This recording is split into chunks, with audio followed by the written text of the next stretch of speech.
The final game before Euro 2024 starts ends in defeat for England, a 1-0 home defeat against Iceland. England only registered one shot on target, and the fans booed the players off at the end. Chris Cowlin. Fan cams. Club news. Transfer news.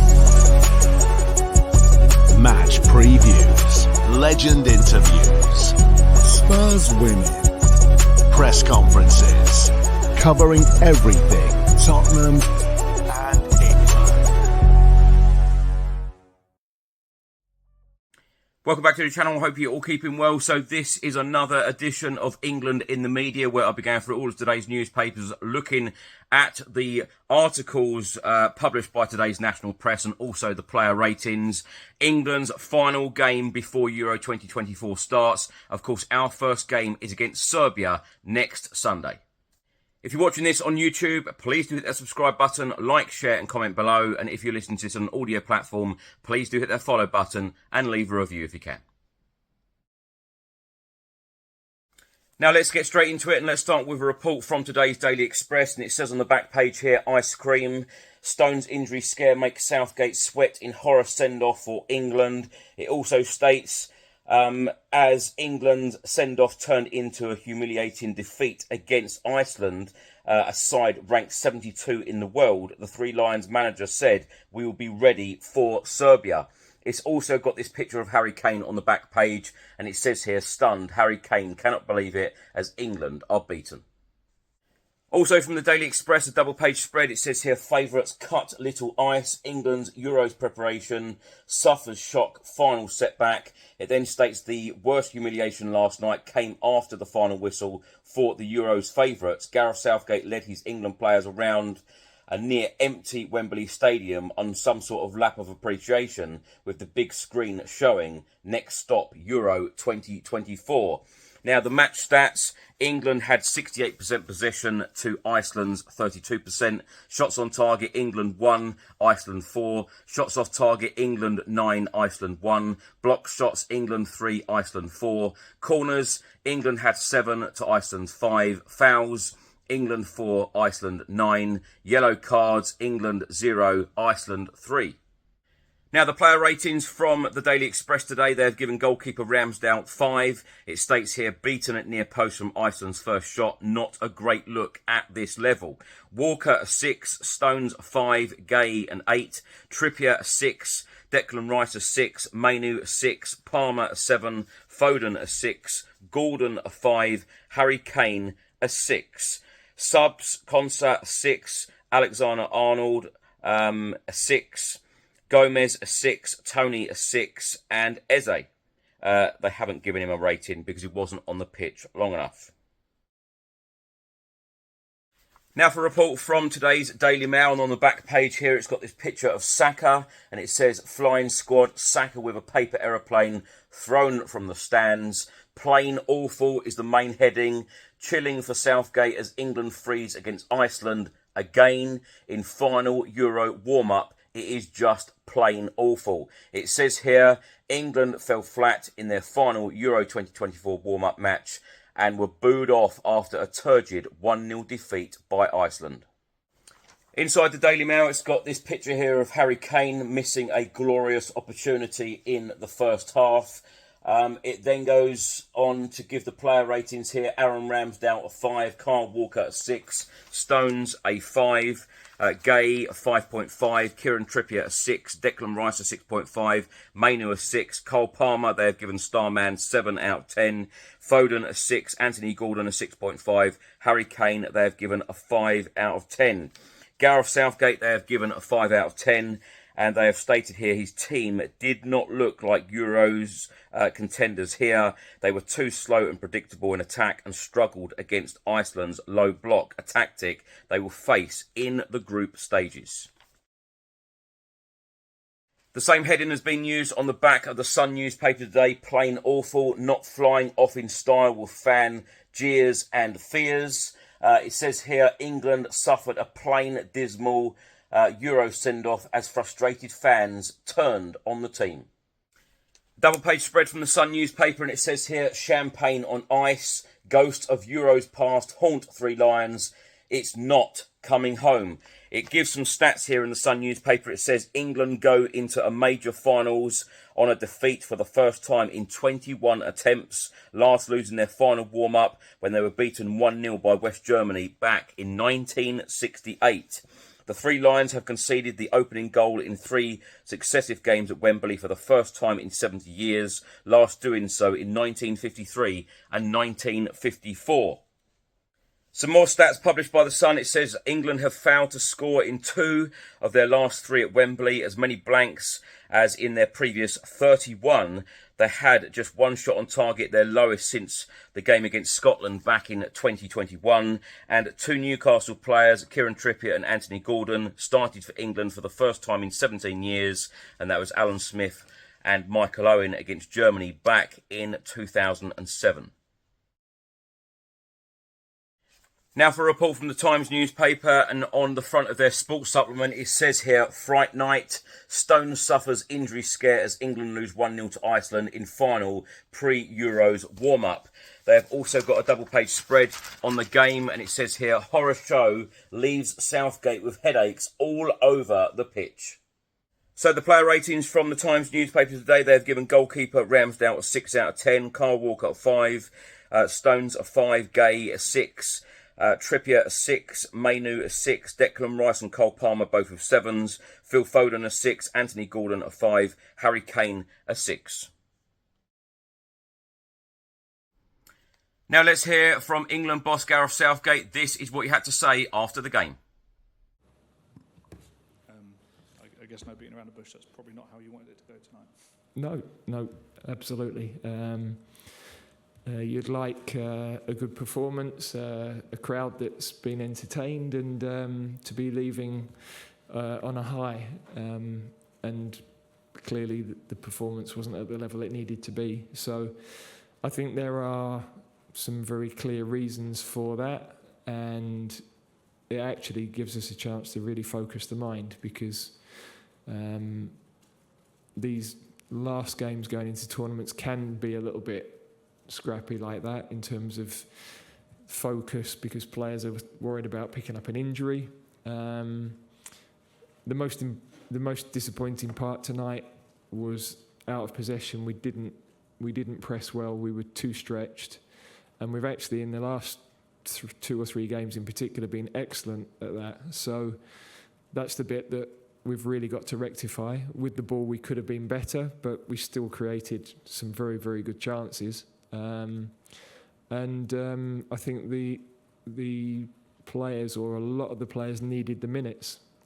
Players that have been coming back from injury, players that have played a lot but have had a week's break and are out of that rhythm. And of course at the end, where you ideally want the experience on the pitch to keep the calm and work your way back into the game, we were needing to take those players off to look after them. So, yeah, look, a far from ideal night. I'm not going to dress up the disappointment about the performance, but equally, we have to stay calm, because we know what needs to be put right, and we'll work on that between now and the game with Serbia. Down to Tom Barkley here. Hi Gareth. At the end of the game, there were quite a lot of boos and there were lots of paper aeroplanes thrown throughout, which often happens in England games. Do you understand the fans' frustration, and what is your message to them ahead of the tournament? Yeah, I completely understand. We didn't play well enough to keep them excited within the game. We had, as I said, we had some very, very good chances that normally would be finished, which could have given a different complexion to the game, and of course would have affected the confidence of the opponent. But that might also have masked some flaws that were apparent tonight. And from my perspective, I've learned a lot from the game, but no qualms with the supporters' reaction. You know, to have the fans with you here obviously makes a massive difference. But you have to give them enough goalmouth action. You have to play well enough press and win the ball with intensity to keep them with you during the game, and tonight we didn't do that, so we have to accept the reaction as it was. Gareth, can you just clarify John Stones' looked like an ankle injury in the opening minutes. He had treatment on the field, and it looked like he had treatment at half time in the tunnel as well. And then Mark Guehi, blow to the head, how is he? Yeah, Mark, fine, I think. John, we decided at half-time no point in taking any chances because we're obviously so close to the tournament, and he's a very important player for us. Okay, Mike Walters and then Henry Winter after that. Gareth, are you confident that we'll see the best of England against Serbia in 9 days' time? Well, I'm confident we'll be better than we were tonight. Yeah, look, as I said, we're managing so many different things through that game, and we ended up with, you know, a relatively young team on the pitch. Some of whom ideally we would have got off physically as well. You know, we actually, it was a game where we made 6 subs, but we'd have liked to have made more because I think some of the other players could have done with getting out of the game a little bit earlier as well. So the physical side is a slight concern because we've got so many physical issues. But as I said, we needed to get players out of the game on a precautionary level as well. So that part of it will be better for next Sunday. Henry. Gareth, hi. Phil Foden is such a special player. How do you get the best out of him for England, as City do? Yeah, look, I think the team didn't play well enough tonight. So that it wasn't about individuals. I think Phil... we actually started really brightly. There were, you know, Phil, Cobby, Cole. They combined really well, and when we let the goal in, I thought the team lost a little bit of confidence and composure. So, you know, we have to accept when you're in an England shirt that they're the moments as a group that we've got to react in the right way, and that's something that I've spoken to the players about, and that we can address over the coming days. Hi Gareth, you said you learnt a lot from the game. It's the first time that you've lost your last game before a tournament, but it is obviously a friendly. How much does it change your thinking, the performance, the bits from tonight ahead of next Sunday? Yeah, not a huge amount because I think we haven't had the full group together and on the pitch at any one point. But it does focus the mind, you know, it does focus on how we have to drive the team, the sort of reaction we need, that any sort of complacency that talent is going to get us, you know, this trophy, and that we only have to sort of stroll in. I mean, football is not like that. You've got to be spot on in every aspect of the game to win any game at this level, and we were a long way short of that tonight. And you know, Iceland deserved their win. They had a couple of other chances on the break that we didn't deal with. So I think it really focuses our minds to drive the team over the next week. In addition to the focusing of the mind, obviously you're disappointed with the result and the performance, but what were the main wins for you tonight, individually and as a team? I think a lot of players needed the experience. A lot of players needed the physical level that the game provided. As I said earlier, not just those that haven't played for a while, but those who have had a couple of weeks without a match. You need that rhythm of playing. You can train, but there's nothing that replicates the game. So, yeah, there's a lot for us to improve upon. But as I said, some players very early stages of their England careers, and will have learned a lot about themselves tonight, and about the team, and about international football, and the collective of the team that's likely to start hasn't really been on the pitch at the same time. So yeah, I think important to get Bukayo back, for example. important for Guehi and Trippier to get more minutes. Walker, Stones, those guys who've had time off, come back in, they needed the rhythm of playing, feel the same.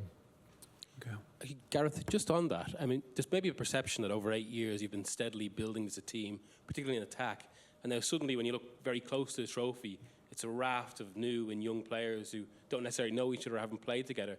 Is that over the top, or is that actually an issue, especially with the way you've talked about stuff like automatisms in the past and how the team gels?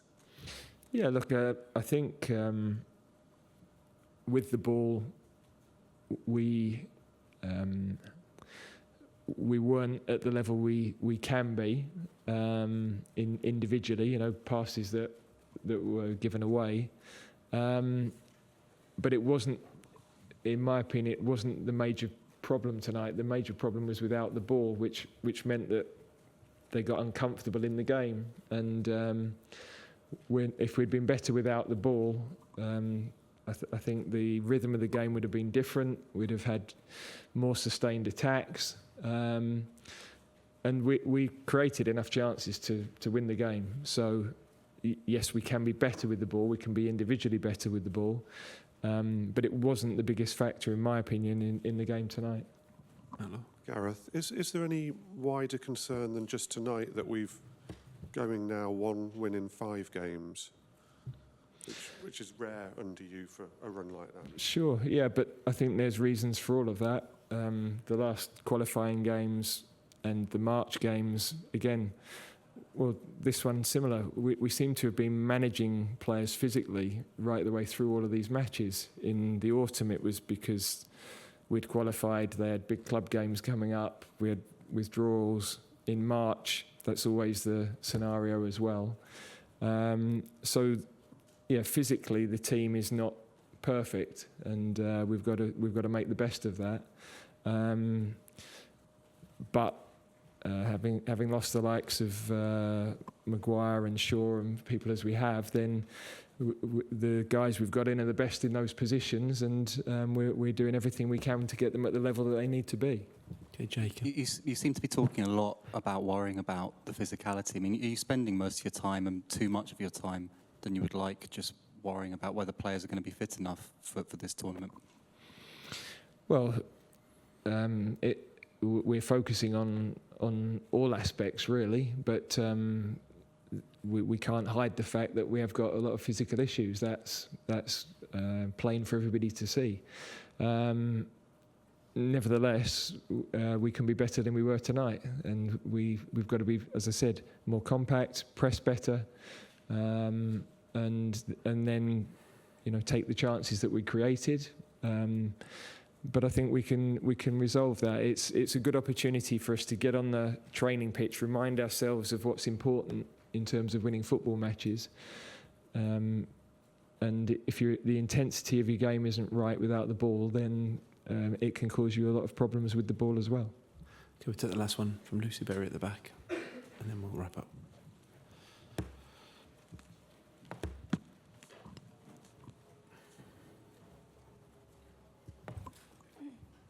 Hi, Gareth. There was a lot of talk before the last Euros campaign that your squad was very young and inexperienced. I think a lot of people would argue that this squad is even more so. What lessons did you learn from the last campaign that make you think that this squad will be even more successful than the last one? Well, we've obviously lost some experienced players like a Henderson and a Maguire because of physical issues. So we've put in the players that we think are the best available at this moment in time in those sorts of positions. And the core of the team still have a lot of tournament experience and a lot of caps. We haven't, in the last couple of games, had the core of the team on the pitch at the same time. And tonight, a lot of the players we're taking off at the point of the game where you need to be accelerating the game and pushing to pull the game out of the bag, having gone behind. So, that's an unusual night, I have to say, to be having to manage players, get players off, really hoping to get other players off, like Cobby, for example, that we'd have liked to have got off earlier. physically in the game. But we had so many physical issues. We had to protect the core of the team. So, yeah, tonight, for me, of course, will be a disappointment. I understand the reaction that everybody will have, but I have to stay calm because I know the reasons for it. I can see what we need to do in the next week or so. And without a doubt, we'll be far better next Sunday than we were in the game tonight. Okay, we'll end it there. Thank you. Thanks for watching and thanks for listening. I hope you enjoyed it. If you're watching this on YouTube, please do hit that subscribe button, like, share and comment below. And if you're listening to this on an audio platform, please do hit that follow button and leave a review if you can. Enjoy your weekend and I will see you on the next one. Come on, England.